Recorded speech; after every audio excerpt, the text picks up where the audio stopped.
महतो जी, कई नेताओं से बात हुई जो इस आंदोलन में शामिल हैं। आप गीता श्री उरांव की बात कर लें, सूर्य सिंह बेसरा की बात कर लें, कर्मा उरांव जो की बात कर लें, उन लोगों की बातचीत से ऐसा लगता है कि इस पार्टी की अभी ज़रूरत नहीं थी। पहले एक प्लेटफॉर्म पर हम लोग आते हैं, उसके बाद 15 तारीख को जो घाटशिला में एक बैठक होने वाली थी, उसके बाद एक रूपरेखा बनती तो ठीक होता। बहुत जल्दबाजी में आपने कदम उठाया। सर, ये पार्टी का निर्माण, चूंकि एक मंच चाहिए किसी भी चीज़ों को सही तरीके से रखने के लिए। हम तो ये कहेंगे कि आज सर 21 सालों से हम लोग आंदोलित हैं। हमारे यहाँ के लोग, कहाँ हमारे साथ न्याय हुआ है, कहाँ हमारे खतियानियों को उनको पहचान मिल गई, कहाँ सम्मान मिल गया।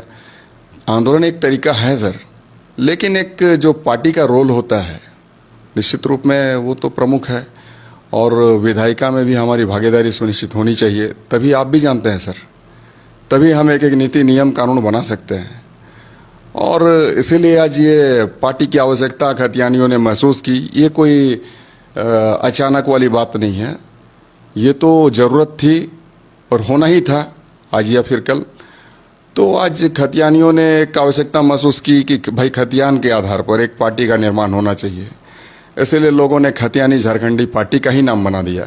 ये सिर्फ और सिर्फ कहीं ना कहीं खतियानी के लड़ने वाली पार्टी है, खतियानियों के साथ इंसाफ हो, इसकी ज़रूरतों को पूरा करे, इसलिए ये पार्टी का निर्माण हुआ है सर। सवाल ये है ना कि जो पुराने जो खतियान को लेकर आंदोलन कर रहे हैं, जो भाषा को लेकर आंदोलन कर रहे हैं, जैसे मैंने नाम लिया है शैलेंद्र महतो जी की बात कर लें, सूर्य सिंह बेसरा की बात कर लें, या गीता श्री की बात कर लें, या कर्मा उरांव जी की बात कर लें, जो पुराने लोग हैं, जो पुराने चेहरे हैं और कहीं ना कहीं बौद्धिक रूप से ज़्यादा बेहतर तरीके से चीज़ों को समझते हैं, वो लोग आपके साथ क्यों नहीं जुड़ पा रहे हैं?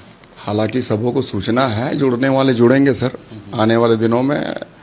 और ऐसे नहीं है कि जो लोग जुड़े हैं वो खतियान के आंदोलन से नहीं पैदा हुए हैं या फिर खतियान की नहीं चाह रखने वाले लोग हैं। और सबों का एकमात्र ध्येय है, एकमात्र मनसा है, इच्छा है। तो ये सारा जो इच्छा है इसको तो खैर पूरा करना है, और इसके लिए सब कटिबद्ध है। जो भी हमारे संग जुड़े लोग हैं, जो भी खतियानी झारखंडी पार्टी के साथ जुड़े व्यक्ति हैं, तमाम लोगों की यही इच्छा है। और जब सबों की एक इच्छा होती है तो निश्चित तौर में करने में सहूलियतें होती है। आपको पता होगा कि कल ही लोबिंदा ने एक बैठक की पुराने विधानसभा में, और काफ़ी लोग आए थे, और जिस तरह से उनका समर्थन दिखा वो लगा कि हाँ, उनके क्षेत्र में लोग उनको चाहने वाले हैं। लेकिन उन्होंने ना झामुमो का बैनर इस्तेमाल किया, ना गुरुजी की तस्वीर इस्तेमाल की, ये बताने की कोशिश की कि वो अकेले इस रास्ते पर चलने के लिए तैयार है। क्या उनसे आपकी बातचीत कुछ हुई है कि आगे किस तरह से आंदोलन के लिए जाना है, या एक प्लेटफॉर्म पर आकर काम करना है? बिल्कुल उनसे भी बात हुई है, लेकिन सर देखिए, अब चूंकि वो पार्टी में हैं, पार्टी से जब तक अलग नहीं हट जाते हैं तो हम समझते हैं कि बहुत ज़्यादा पार्टी विरोधी बात करना भी उनके लिए ठीक नहीं है। उन्हें पहले पार्टी का त्याग करना चाहिए, उसके बाद आंदोलन में कूदना चाहिए। तो आप ये सजेशन दे रहे हैं कि वो पार्टी छोड़ दें? सजेशन क्या, हमारा तो आग्रह है, चूंकि वो अभिभावक हैं, आंदोलनकारी नेता हैं। हम ये चाहेंगे कि अगर उनको सचमुच में एक चाहत रखते हैं खतियानियों के लिए, तो आज चूंकि झारखंड मुक्ति मोर्चा नहीं कर रही है सर, ये 2 साल हो गया, और उससे पहले भी झारखंड मुक्ति मोर्चा को 14 महीने का कार्यकाल मिला है। तो इन 2 वर्षों में आज झारखंड मुक्ति मोर्चा जब नहीं की है, और नीति बनने के पूर्व ये नियुक्ति की प्रक्रिया पर आगे बढ़ रही है, मैट्रिक और इंटर वाली नीति इन्होंने अपनाई हुई है, तो कहीं ना कहीं सर अगर आज विरोध होना चाहिए तो सबसे पहले तो लोबिंदा को ये कहना चाहिए कि जब तक आप नीति नहीं बनाते हैं कोई नियुक्ति नहीं होगा, और यदि नियुक्ति आप बनाते हैं तो सबसे पहला विरोध मेरा होगा, मैं पार्टी छोड़ूंगा, ये बात कहते हैं वो। तो लोबिंदा को जब ये सजेशन दे रहे हैं कि वो पार्टी छोड़ दें, तो मेरा ये कहना है कि क्या सीता सोरेन के लिए क्या सजेशन है, क्या आग्रह है उनसे? बिल्कुल सर, आप पार्टी में रह के सर पार्टी विरोधी बात करना ही बेमानी है, इसलिए तो मैं भी नहीं कहता था। आज कहीं ना कहीं हेमंत जी उनके लीडर हैं, हेमंत जी के अगेंस्ट में आप बयानबाजी करेंगे तो पार्टी कहीं ना कहीं आप पार्टी विरोधी बात कर रहे हैं। तो इस तरीके से विरोध करके क्या फ़ायदा है?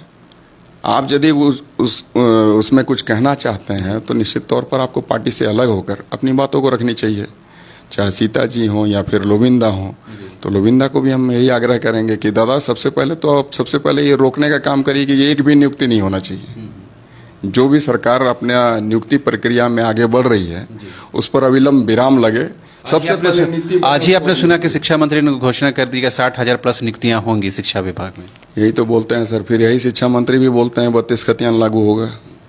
आप लेते हैं इंटरव्यू। हाँ बिल्कुल, हम लोग लेते हैं। तो सर उसमें अब बताइए ये लोग के कहने और करने में कितना अंतर है। यही व्यक्ति बोलते हैं खतियान आधारित, तो भाई आप पहले नियुक्ति प्रक्रिया में आगे बढ़कर सारी रिक्तियों को आप भर देंगे, उसके बाद क्या आप स्थान नीति का निर्धारण करेंगे। तो इनके कहने करने में काफ़ी अंतर है सर। इसलिए हम लोग चाहते हैं, हम तमाम खतियानी चाहते हैं कि कोई भी नियुक्ति से पहले नीति का निर्धारण हो, उसके बाद ही कोई नियुक्ति भरी जाए। क्या इस नियुक्ति प्रक्रिया को रोक दिया जाए फिलहाल? बिल्कुल रोकनी चाहिए। सबसे पहले नीति बना दे, 2-5 दिनों में 10 दिनों में ये पहले नीति बनाए, और नीति हो खतियान आधारित हो। खतियान आधारित पर नियोजन नीति बने, खतियान आधारित पर स्थान नीति बने। स्थान नीति और नियोजन नीति सर एक दूसरे से कनेक्टेड इसीलिए हैं क्योंकि जैसा कि हेमंत जी ने कहा कि अगर हम खतियान आधारित नियोजन नीति बनाएंगे तो ये मामला हमारे कोर्ट में फंसेगा। हम अगर आपको ये कह दें कि खतियान के आधार पर सबसे पहले आप यहाँ के स्थानीय को परिभाषित करें, उसके बाद नियुक्ति के लिए जो आप अपना आवेदन मंगाएंगे उसमें आप ये जोड़ दें एक वाक्य कि जो भी हमारे स्थानीय अभ्यर्थी हैं वही आवेदन कर सकते हैं। तो अब बताइए कहाँ फंसेगा मामला। एक लाइन जोड़ना है सर, स्थानीय अभ्यर्थी।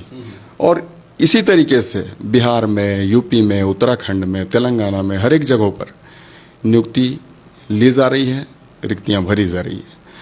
तो ये हम तो सबसे पहले कहेंगे कि तमाम नियुक्तियां जो भी जिस विभाग से भी है सबों पर रोक लगाते हुए सर्वप्रथम पहले नीति बनाई जाए, उसके बाद नियुक्ति ली जाए, और नीति भी हो खतियान आधारित होनी चाहिए। वाले लोग हैं स्वागत करते हैं सबों का, जो भी आंदोलनकारी साथी हैं, चाहे जयराम हो, चाहे लोबिंदा हो, चाहे फिर आपके और भी जो भी प्रसाद हों, तो तमाम लोग, चूंकि आंदोलन का हमारा मकसद एक है सर। कोई आज के समय से मैं आंदोलन नहीं कर रहा हूँ, 2003 से मैं आंदोलन कर रहा हूँ सर। हमने 1 साल जेल में रहा है, तो इसलिए आंदोलन से मैं घबराता नहीं, और ना किसी के प्रसिद्धि से तो मैं खुश होता हूँ कि चलो एक व्यक्ति है जो कि आज मुंह तोड़ जवाब दे रहा है किसी का। सवाल यही ना कि जब विषय एक है, लक्ष्य एक है, डेस्टिनेशन एक है, तो वो लोग एक प्लेटफॉर्म में क्यों नहीं आ पाते? आप पूछने का काम करेंगे सर। आप जैसे हमें पूछ रहे हैं ना कि आपने कहा नहीं की, कहा बातें की नहीं बातें की, तो आप उन तमाम लोगों से जिनका जिनका भी आप नाम ले रहे हैं, उन तमाम लोगों से आप एक बार पूछने का काम करेंगे कि अमित से आपकी बात हुई थी या नहीं हुई थी, कितने देर तक बात हुई थी और किन किन विषयों पर बात हुई थी। तो इसलिए सारी चीज़ों का पटाक्षेप हो जाएगा सर। ये थे झारखंडी खतियानी पार्टी के अध्यक्ष एवं झामुमो के पूर्व विधायक अमित महतो जी। लेकिन साफ तौर पर एक बात तो जो स्पष्ट नजर आ रही है, भले ही लक्ष्य एक हो, विषय एक हो, मकसद एक हो, लेकिन उसके हुसूल के उनके रास्ते अलग अलग हैं। यही वजह है कि आंदोलन थोड़ा कहीं कहीं कमज़ोर दिखता है और विरोधियों को कहीं ना कहीं मौका मिल जाता है कि ये जो मकसद है, ये जो टारगेट है वो अचीव नहीं हो पाएगा। लेकिन लोबिन हेम्ब्रम ने जिस तरह से एक अकेले व्यक्ति होकर, एक अकेले विधायक होकर जिस तरह से आवाज़ बुलंद की है, उसे कहीं ना कहीं तमाम आंदोलनकारियों को एक बल मिला है। उसी रास्ते पर अमित महतो भी बढ़ रहे हैं, उसी रास्ते पर जयराम महतो भी बढ़ रहे हैं और अन्य आंदोलनकारी बढ़ रहे हैं। उम्मीद की जानी चाहिए कि झारखंड जिसके लिए और जिनके वास्ते और जिन लोगों के लिए बना है, उन तक ये झारखंड बनने का जो आउटकम है, जो उसका फलाफल है, उन तक पहुंचेगा और झारखंड बनने का मार्ग जो प्रशस्त हुआ है, उसका उद्देश्य जो बना है, और वो कहीं ना कहीं उन तक उनका लाभ, उनका प्रॉफिट भी उन लोगों को मिलेगा जिसे झारखंडी आदिवासी या मूलवासी के नाम से जाना जाता है। कैमरा पर्सन हृदय के साथ रांची से न्यूज़ बाय स्कोप के लिए शहनवाज।